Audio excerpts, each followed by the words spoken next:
There's no feeling more intense than starting over. If you deleted your homework the day before it was due, as I have, or if you left your wallet at home and you have to go back after spending an hour in the commute. If you won some money at the casino and then put all your winnings on red but it came up black. If you got your best shirt dry cleaned before a wedding and then immediately dropped food on it. If you won an argument with a friend and then later discovered that they just returned to their original view. Starting over is harder than starting up. If you're not ready for that, like if you've already had a bad day, then what you're about to go through might be too much. Feel free to go away and come back. I'll be here. Alright, thanks for coming with me on this trip. I'll understand if you have to take a break at any point. Just find a safe place to stop and quit the game. And don't worry, I'll save your progress, always, even your mistakes. This game is a homage to a free game that came out in 2002, titled Sexy Hiking. The author of that game was Jazuo, a mysterious Czech designer who was known at the time as the father of B games. And B games are rough assemblages of found objects. Designers slap them together very quickly and freely, and they're often too rough and unfriendly to gain much of a following. They're built more for the joy of building them than as polished products. In a certain way, Sexy Hiking is the perfect embodiment of a B game. It's built almost entirely out of found and recycled parts, and it's one of the most unusual and unfriendly games of its time. In it, your task is simply to drag yourself up a mountain with a hammer. And that act of climbing, in the digital world or in real life, has certain essential properties that give the game its flavor. No amount of forward progress is guaranteed. Some cliffs are too sheer or too slippery. And the player is constantly, unremittingly in danger of falling and losing everything. Anyway, when you start Sexy Hiking, you're standing next to this dead tree that blocks the way to the entire rest of the game. It might take you an hour to get over that tree, and a lot of people never got past it. You prod and you poke at it, exploring the limits of your reach and your strength, trying to find a way up and over. And there's a sense of truth in that lack of compromise. Most obstacles in video game worlds are fake. You can be completely confident in your ability to get through them once you have the correct method or the correct equipment or just by spending enough time. In that sense, every pixelated obstacle in Sexy Hiking is real. The obstacles in Sexy Hiking are unyielding, and that makes the game uniquely frustrating. But I'm not sure Jazuo intended to make a frustrating game. The frustration is just essential to the act of climbing, and it's authentic to the process of building a game about climbing. A funny thing happened to me as I was building this mountain. I'd have an idea for a new obstacle, and I'd build it, test it, and it would usually turn out to be unreasonably hard. But I couldn't bring myself to make it easier. It already felt like my inability to get past the new obstacle was my fault as a player rather than as a builder. Imaginary mountains build themselves from our efforts to climb them, and it's our repeated attempts to reach the summit that turns those mountains into something real. When you're building a video game world, you're building with ideas, and that can be like working with quickset cement.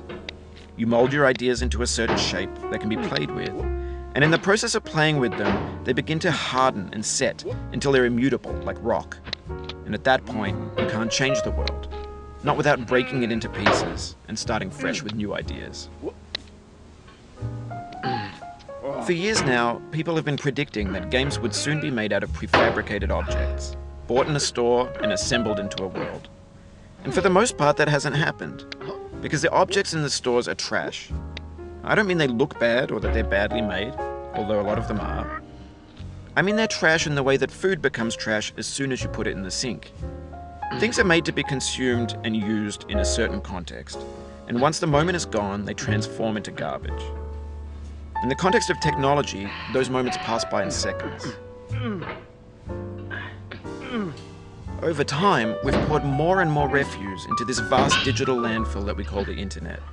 It now vastly outnumbers and outweighs the things that are fresh and untainted and unused.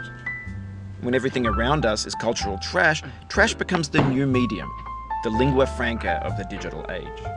And you can build culture out of trash, but only trash culture. B games, B movies, B music, B philosophy. Maybe this is what digital culture is. A monstrous mountain of trash, the ash heap of creativity's fountain. A landfill with everything we ever thought of in it. Grand, infinite, and unsorted. There's 3D models of breakfast, Gen X's fanfic novels, scan magazines, green screen Shia LaBeouf, banned snuff scenes on LiveLeak. Facebook's got lifelike bots with unbranded adverts and candid shots of Kanye and Taylor Swift mashups, car crash epic failed GIFs, Russian dashcam vids, discussions of McRibs, discarded, forgotten, unrecycled, muddled, rotten, untitled.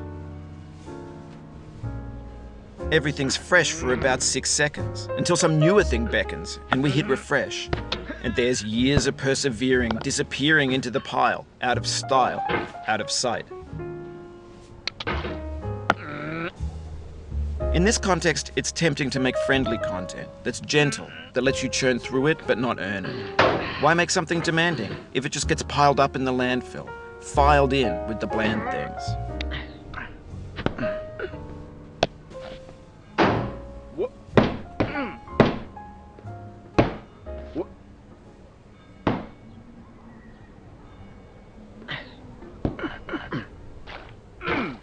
Oh, you just lost a lot of progress. That's a deep frustration, a real punch in the gut.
When games were new, they wanted a lot from you.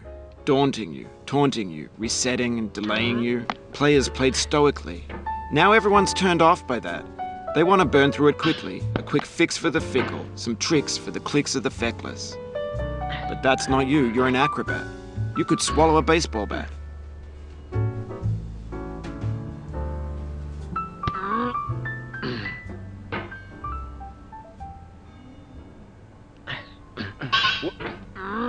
Now I know, most likely you're watching this on YouTube or Twitch, while some dude with 10 million views does it for you, like a baby bird being fed chewed up food.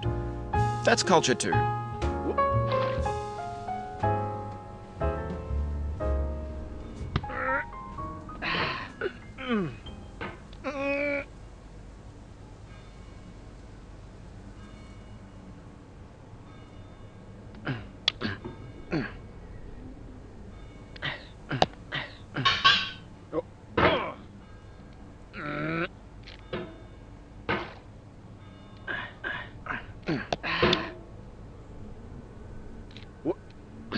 Oof, sorry about that.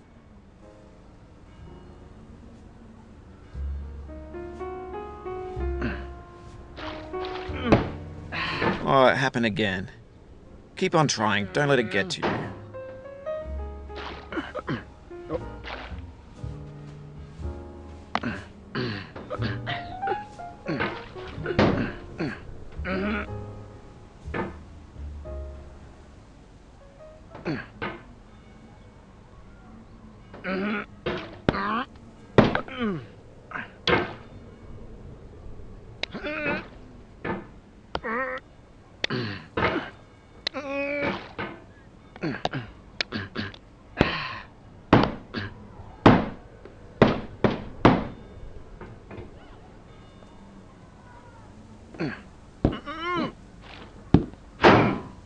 This thing that we call failure is not the falling down, but the staying down.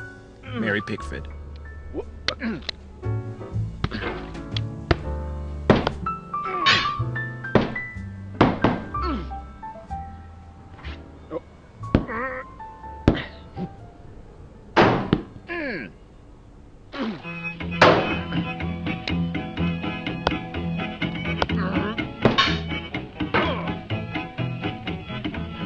Get nasty, old boy.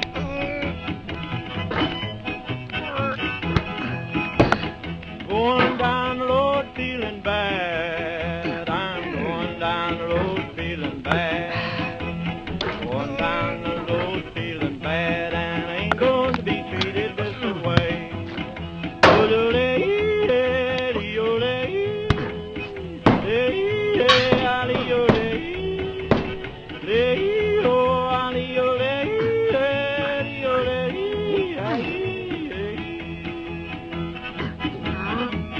Lay them blues up, boyfriend.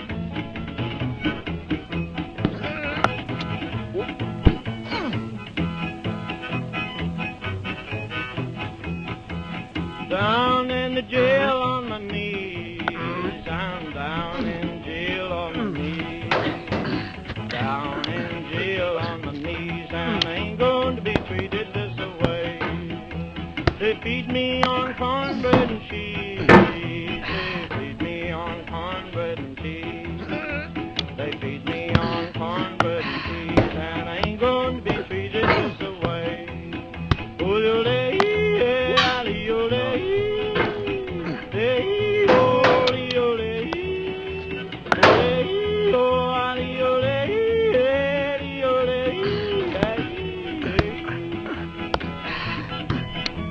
Let's go to town, boys. Hey, buddy. Oh, no, no.